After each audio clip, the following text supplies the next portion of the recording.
Hello. Good morning. Would you please introduce yourself?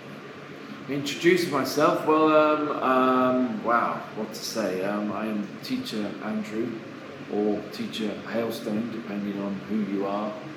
I've taught at this school since 2008. I've taught social studies, M1, M2, M3, M4, M5, and M6. Presently 3, 4, 5, and 6, and I teach social studies. So, what were your first impressions of us, EIP 170? Wow. How to be polite. That was, I think I first met you in M3, was it? I believe so. Yes. Yes, I seem to remember you were quite a kind of outgoing bunch. There were some quite intelligent ones and a few less intelligent ones maybe. But I think mostly you seem quite engaged. I do like to teach M3 as they are becoming slightly more mature and are able to engage in more interesting conversations. So I think you were a good example of a M3 class who were developing confidence to communicate pretty well. So, could you point out any differences between EIP 170 and the other generations? Definitely over the years, I think abilities have kind of fluctuated. It seems to go in kind of waves, and I think you were definitely on the upper echelons of the wave. But it's circular. It goes up, it goes down. Some years are better than other years. It's not always easy to predict which years are going to be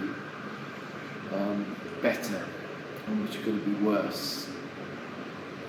So, what were your, well, the original question would be, did you have fun while teaching us?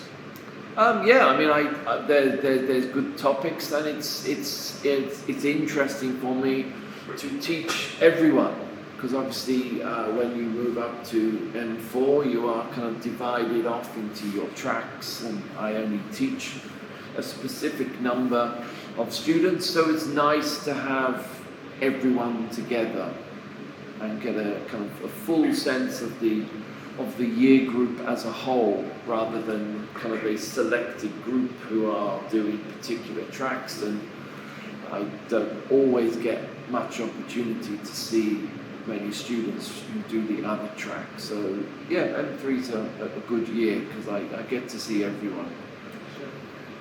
So what's the difference between upper Matyom and lower Matyom? How would you view them or deal with them? I would say I am more strict with lower Matyom. I want to kind of set out the boundaries and expectations of what I want from students.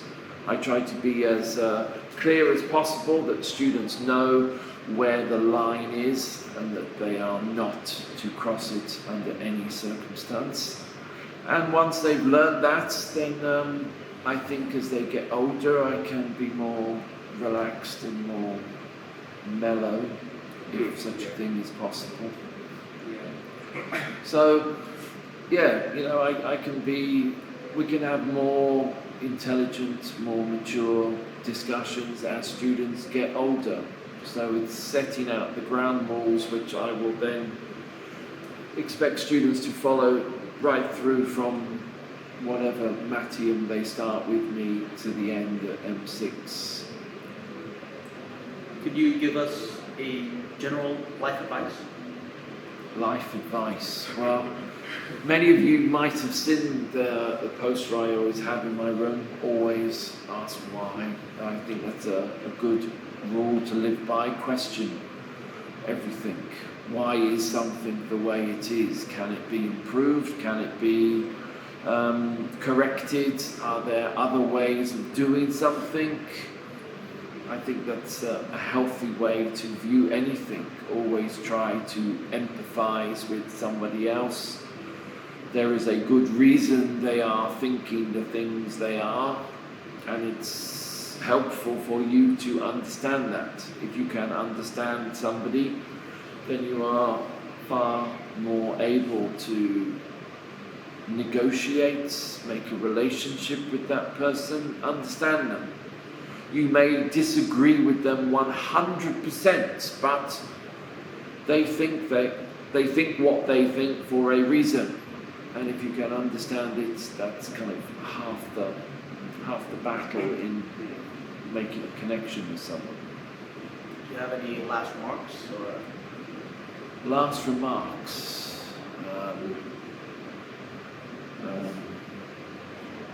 Not massively. Okay, so I think that's it. Thank you very much for your time. A pleasure. Thank you.